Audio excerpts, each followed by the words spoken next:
everyone, my name is Mehar Sindhu Batra and I'm back with another video.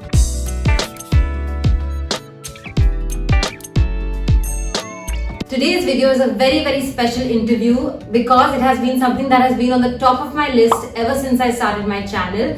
I am going to interview one of my best friends, Surbhi Bahal. She is a Bachelor's of Economics from Delhi University. Post that, she got placed at Google India where she worked in the digital marketing department. After that, she decided to pursue an MBA at Imperial College London in the year 2014 and she has been in London ever since. She currently works in a consultancy firm called Accenture as a digital strategy manager. So please welcome my friend Surbhi Bahal. Hi Surbhi. Hi Mehar. Thank you for coming and welcome to our video. I am so excited to be here. I have thought about this and this has been very exciting for me. It's so exciting for me because Surbhi was the first friend that I made in London and literally we have grown up together in the last 4 years, like we've grown together professionally, and I think we both have played a little bit of part in each other's professional journeys, supporting each other, being each other's biggest cheerleaders. So I'm so excited that someone who has played such a pivotal role in my personal and professional life in the last few years is here, and she's going to share her journey because, you know, like every journey, it's not easy, it's all ups and downs, and I'm really excited for Surbhi to speak directly to the audience because I have all the questions that all of you sent and she is very excited to answer all of them, right? I'm sure Mehar has been motivating you and empowering you, and I can tell you that she's been doing the same for me for so long that it just feels as if it's the right thing when one talks about their calling. I think she found hers. So when Mehar said, I want to interview you, I jumped at it because we always go through our struggles and it's as important to talk about them as it is to talk about our successes. That is so true. Thank you, sir. And you know, people only look at our successes. Yeah. But the struggles that go behind the final achievement, nobody knows, nobody talks about sometimes. So exactly. That's what we're going to do today because no career is easy, especially as a girl moving abroad, outside, living away from family. There are hardships that one has to face, and that's exactly what Surbhi is going to talk about. If you look at my demeanor right now, please don't be dazzled by it in any way. I will try to make myself as vulnerable as possible so you know exactly where I come from. Yes, amazing. So let's start. So Surbhi, I've given a brief introduction about what you've done professionally, but if you were to give your introduction to someone who doesn't know you at all, your schooling, where you're from, what you've done, why don't you give us a little bit of brief history of your life? Of course. Hi, as Mehar introduced, my name is Surbhi Bahal. I am born and raised in New Delhi, the capital of our country. And I come from a very spiritual family. They've raised me in a very spiritual way and they've tried to do their best to inculcate those family values in me. So I always grew up with that and a little bit sheltered from what would be considered otherwise a more Delhi kind of environment. I don't know whether that's the right thing to say, but I think you would know what I mean. And I was always a nerd in school, so if there are any nerds out there, it's fine. You will grow up to become whatever you want to be. It's a great thing to be go nerds. And I was always a nerd, always a scholar, gold medalist in my school DPS. I don't know if you guys know about it. There's 1,000 people batch and I think about a 1% people make it to a gold medalist. So that's the level of nerd I am talking about. I am also a national level pistol shooter. So for all the sports people looking at this video, I'm probably the bottom of the ring in that aspect because I couldn't do any running or anything, but I really wanted to excel at a sport. So it's a mental sport. I used to meditate a lot as a child and while I was growing up, so I channeled that and I decided to put it in a sport. And within a year, I ended up being a national level pistol shooter. So that is a big feather in my hat. I always was very interested in economics. So I did economics honors from Delhi University. Then I was handpicked by Google and a few years in I decided to move to London and I think we'll talk more about it as we go on through the video. But I would love to know more about your school journey because, you know, a lot of kids who are watching this are probably 16 or 15 years old and they don't know what stream to take, what to do in their undergraduate degree. So how did you decide to take commerce?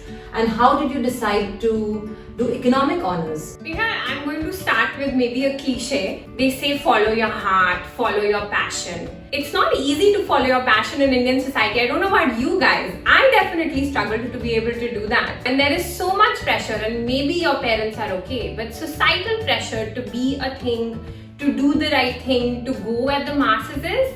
So then when you take a step back and you think, what is it that I'm going to do? What is it that truly motivates me versus what is it that the universe wants me to do? So at this very crucial time in your life, pause. Take a step back and really think about where your passion lies, because you will not be able to succeed in life if you're not passionate about what you do.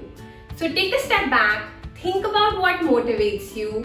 I personally loved economics. It might be because my teacher was brilliant. It might be because I think the concepts fascinated me. I was always taken a little bit towards international economics, and I wanted to pursue that. And a lot of people, I came from a family of science graduates, so the idea of commerce was unheard of. But my parents, when they truly understood, they realized that if I wanted to succeed in life, they needed to support the right decision for me. And I know it looks daunting where you stand, but trust me, 10 years on, when you will get that lens towards your older self, you will thank yourself for having listened to your own heart at the right time. So I would say follow your passion, follow your heart, and even if it's photography, do it. It might be humble in the beginning, the start might not be as smooth, but in the long run it will pay you. You'll go way up. Amazing. That's such good advice. But Surbhi, I just want to say, like, not many people know what their passion is, or sometimes they're confused. They just get pressurized by parents to do something. And you were lucky, like you knew you wanted to do economics. Someone like me didn't know what they wanted to do or be when they grow up. So what would be the advice that you would give to someone who's confused or doesn't know? Is it talking to people who are older to them, or sort of watching videos, or gaining experience? Like, what would you recommend? Well, there are two ways to look at this. First, you don't have to see 20 steps ahead. You can drive a car in extreme fog by seeing the next 100 meters from Delhi to Chandigarh. You don't have to see the full journey. So if you can see just a little bit ahead of where your goals lie, that's okay. Don't pressurize yourself to see till the very tether end of what your life looks like. You just need to be able to see a few steps forward. So if you feel a certain inclination or an absolute disinclination towards something, take that one step forward, and that should give you enough light to move in a certain direction. So if you are thinking about taking commerce, what are the different avenues? Talk to a couple of seniors, talk to some people who've done that, reach out to people on LinkedIn, watch YouTube videos. A lot of today's generation has access to so much more than we ever did. So do your research. You're smart enough to be able to do that. But don't get overwhelmed by what the next 10 years will look like. The next few months is what you really need to know. That is so brilliant. I wish somebody told me this when I was like 15 years old and so confused. Or me. Yeah, I really wish. But yeah, I think what Surbhi is saying is amazing, because you don't need to know what's going to happen 5 years from now. But if you follow your heart, if you follow your passion, and you follow your gut, will sort of tell you what to do right now, and then life just figures itself out. It does. So moving on to the next question. So how was economics at Delhi University? Because it can be very competitive. And was it a challenging course in itself? Would you think economics is more intense than BCom? So that's a really interesting question. Delhi University in itself is a beast to manage. It's not just the course that you're doing, there are lots of extracurriculars, and it's for the very first time, and that probably goes on to say for all colleges, that you are going to be outside a more sheltered school setting. So in general, it provides you a lot of opportunities, but also can be a little bit overwhelming in that aspect. Economics per se as a course is very interesting, and Delhi University is staffed with some of the best teachers. So if you do manage to get yourself in a good college within Delhi University, there is a lot to learn, but it is entirely up to you to make the most of it. I personally enjoyed certain aspects of it. I'm terrible at math, so those are the ones that I probably didn't do as well. But then there were other subjects of economics within the course that I did very well at. In comparison to BCom, I presume it depends on where your strengths lie. So both courses would give you a good platform for the future and different opportunities, but I would consider them both to be equally difficult or easy based on where your strengths and weaknesses are at. In terms of opportunities going forward, yes, you can go on to do a master's in that school. In that you can go on to do a master's in that specific subject, but also it gives you a level playing field for a lot of other things. For example, digital marketing has nothing to do with economics, but it is a good test of your cognitive ability, and that's what they see when they're hiring later. Okay, thank you for that very interesting reply. Moving on to the next question, which was getting placed at Google while you were at Delhi University, which is you were at Jesus and Mary College. That's right. And it is one of the top colleges of Delhi University as well, and one of the top colleges of South Campus of Delhi University. So how did you do it? How did you get a job at one of the best firms of the world, that is Google India? What was your strategy? So this is actually a really interesting story. I think one of the key things that you need, especially on the day of the interview, is a massive sense of self-confidence. Fake it till you make it. Believe that you're actually part of the firm and you will get through. So one of the things that I did, it was my final rounds, and I used a bit of quick wit, and I think the confidence that I came across with was so infectious that the person who eventually turned out to be my manager was very quick to hire me. In another case, the interview that I had beforehand, the interview round, I in general am more right brain than left brain, and I always think out of the box. So the interviewer asked me, what is the one product feature that you would introduce? And I actually named competitor's product. And she said, oh, do you know this is a competitor's product? And I said, well, I think Google should buy it. Now, I'm not saying that Larry Page followed my advice, but that Google did go on to build on a social network after that. So I do think to some degree that worked. It's very important for you to do your market knowledge. You should know everything about the firm. You should know all that you can about the interview process.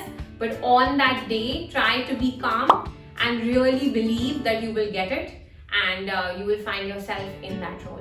So that's me. Amazing. So moving on to when you started working at Google, everybody talks about the culture there, and you were working in digital marketing. Yeah. So what is it that you did, and how was the culture at Google, and what is the salary package? That was one of the top asked popular questions from the students. So yeah. So the culture truly at Google is what it's made out to be. It's very collaborative and supportive. It's very maternal almost.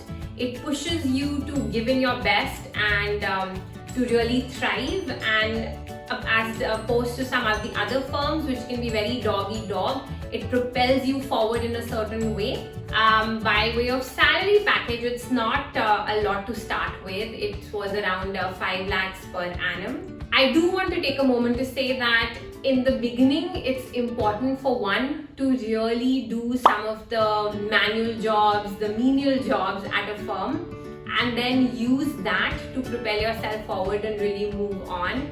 But it's that if you don't get the learning experience right now, I think you will struggle. So it's important for one to do those manual or menial jobs in the beginning to then propel yourself forward. So I did a lot of work that I wouldn't consider necessarily the best when I started off at Google. But I think that's the problem with today's generation. They want to change the world. They want to be the CEO effective immediately. But if you don't have that steep learning curve for yourself, you will not be able to make it where you want to be after 10 years. So I would suggest that you struggle it out, you do those jobs, and then you use that as a stepping stone eventually in life to then move forward, because you will, I promise you that. That's amazing. So Google is all the things that people think it is, but it's also that you do have to do the small menial Absolutely. tasks, the manual labor, the photocopying, Yeah. the printouts, the formatting Excel sheets. So you can't be CEO from day one. But I always say that I think your early 20s are about figuring out what you don't want to do versus what you want to do. Absolutely. So yeah, that's a good place to start. And Yeah. when you have that big brand on your CV, that's a cherry on top of a cake. Absolutely. Let's move on to the next phase of your career, which was deciding to do an MBA. And here I just have two questions for you. Why an MBA at that age when you had, let's say, 1 or 2 years of experience at Google? And why an MBA abroad from Imperial College? So, why an MBA abroad? I feel like JMC gave me that theoretical knowledge about economics, a very deep-seated foundational knowledge. And I wanted a flip side, so I wanted to understand how to apply it. And I felt like an MBA abroad would give me access to that different kind of education. And the nerd that I am wanted to get a different learning experience. I think life is truly about that. And that's the reason why I chose to do an MBA abroad. I will definitely tell you 3 factors that you do need to consider anytime you've decided to do an MBA. First, an MBA should be or could be a stepping stone for a change of location. Second, it would help you elevate your career, so you want to go from consultant to manager or however. And third, if you want to change of field, so if you're moving from consulting to banking to tech. So anytime, it's not inexpensive, and you do need to consider these things when you think about where and when you want to do your MBA. Okay, so let's talk about some of your struggles. You landed here as a 23, 24-year-old, and everybody looks at this glamorous, glorious life of living in London. What was some of the challenges that you faced in a new city, in an environment that was so different from where you were from? So if you don't mind, I'd like to tell a story. It was my first evening out in London. It was raining, as it always is in London. It was raining profusely. I was in these boots that broke, and I didn't have an umbrella. So by the time I reached home from that evening, I was in completely drenched in tethers, and my feet were hurt and bleeding. So that was my first evening in London. Contrast to what others or what people might think a glamorous evening in London may look like. It is not like the Yash Raj films. And that was truly the lowest point for me, and right at the start of my journey in London. It's also a city where nobody is at home, so it's an amalgamation of different cultures, different people from different walks of life. And for someone who has a deep sense of need to belong, it was definitely a struggle that I had. I felt like I was a square peg in a round hole, trying very, very hard to fit in. I think one of the things that helped me was that I decided to fake it till I make it. I shouldn't think that it's an imposter syndrome. I belonged because that's the reason I was here. And I use these things to propel me forward in settling down in London. I also felt like given I've reached my bottommost, I can rise up from that. So if you feel like you're struggling, you're not the only one in it. Everyone at the start struggles. Everyone is trying their best. Everyone is having their own story in the background. I definitely had mine. And that's what really motivated me. So when I look back, this is not a weakness of mine, it's a strength. And I've come here only because I started from the bottom. It took me a year to make the city my home. For the longest time, I lived out of a suitcase just because I wasn't emotionally able to detach myself from my home city. But it was when I made the decision to make London my home is when it truly became my home. And 6 years on, I feel like I belong here a little bit more than I belong back home. But it's a decision I made, it's something I worked towards. I struggled a lot to become who I am. So it's not always what it looks like on the front. There's a lot that goes on in the background. That's so true. You never know who's dealing with the same type of insecurities that you have. Exactly. because people don't really talk about their challenges. But that's what we're trying to do here. Okay, so let's come on to the next phase of your career, which was after the MBA. You landing a job at an amazing firm like Accenture on your own. What is the advice that you would give to somebody who is in a new country, feeling uncomfortable of applying for jobs and getting that visa sponsorship to work in that particular country, because it's not easy to get a company to sponsor your visa for you to be able to work and live in that country. Getting a job in London is not as difficult as it is made out to be.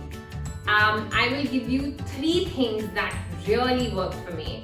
First, be laser focused in your approach. Almost have blinders on when you're working on your job application. There are too many people telling you that you can't do it. They won't hire Indians. Getting a visa sponsorship is really hard. You don't have the right experience. Cut out the noise. It's only noise. And be laser focused in your approach. Second, don't be demotivated. I don't know if you've heard of the 80-20 rule. You put in 80% of your effort in one direction and it's the other 20% that will pay off. This applies to all walks of life. So when you feel like you're at the end of the tunnel, don't give up, because light is just around the corner. Third, when I landed, I had barely started the MBA and I was out there networking. And as Indians, networking doesn't come naturally to us. It's not what we do when we're looking for jobs. And it was definitely outside my comfort zone, but so is that job opportunity. It is outside your comfort zone. So push yourself, go for those networking events, sign up for all the MBA employer events, because it's at that event that I met somebody that eventually helped me to get the job that I did at Accenture. And throughout the time, be very good at making your CV and showcasing your strengths in the right way. Research the firms that are out there that are looking for what you have, and then find the right network or opportunity to get into those firms. So when you're doing that, while being laser focused, be smart about it, be holistic about it, and do not give up. That is such good advice, Surbhi, and I think we have to keep in mind, they say that 80% of jobs that you get are through networking, and it's all about that human personal connection that you have to make. Absolutely. Great. So moving on to what you actually do at Accenture now. What is the role of a digital strategy manager and what exactly is consulting? So now more than never, it's important for firms to go digital. It's all things digital. Your consumers are at the other end of the digital world for you. So what we do in a consulting firm from a digital strategy standpoint is that we help firms understand who their consumers are in this digital space. We then move them across through the digital consumer journey into familiarizing themselves with the brand, in having that consumer experience that one would get offline but also in the digital world, then moving them towards the conversion, and then eventually ensuring that those consumers stay loyal to the firm, and doing all of this digitally. So that's truly in a nutshell what a digital consulting firm does.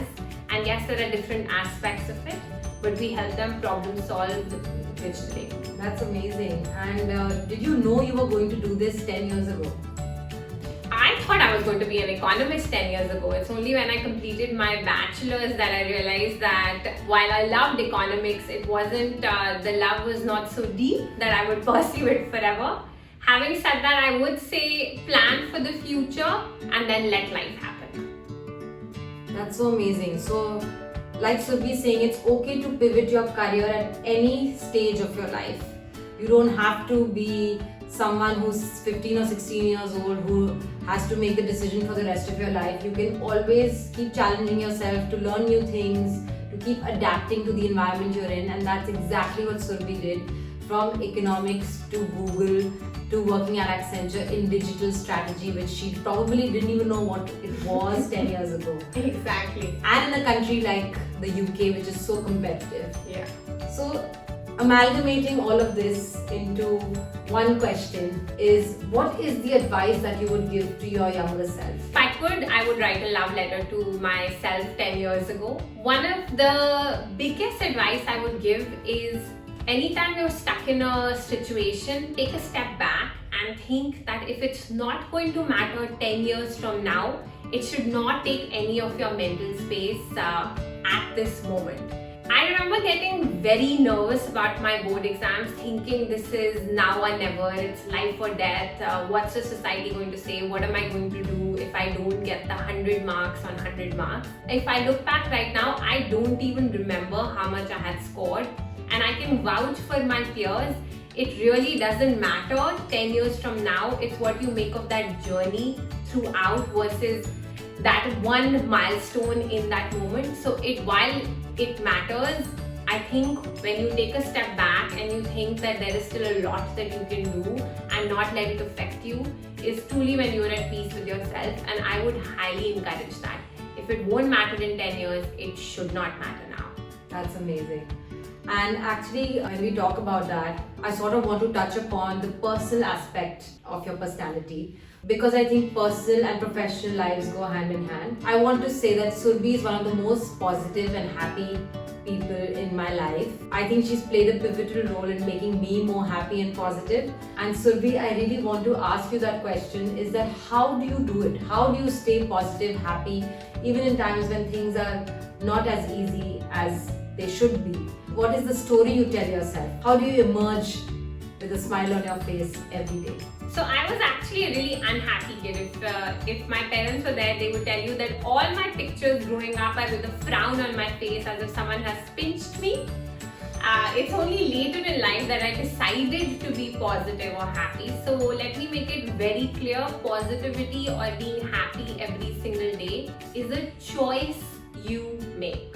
There are lots of techniques and tools to your disposal, one of them being eternally grateful about what you have. And it's a state of mind. It's not necessarily one thing you write in your diary one day and forget the next 15 days.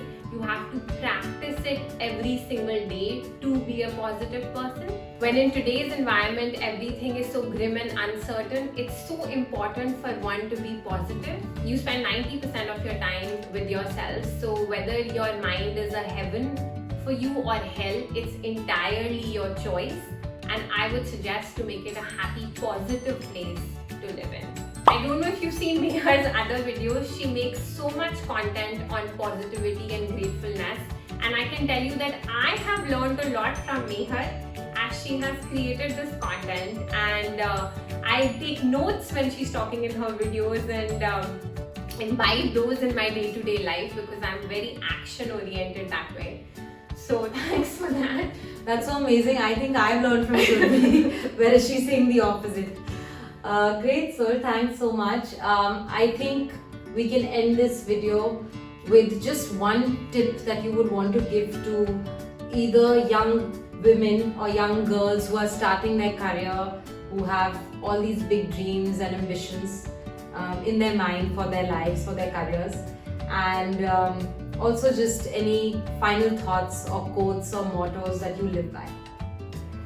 So I would definitely say to the girls out there that the goalpost for you is a little further away than it is for men. But don't let that be your weakness.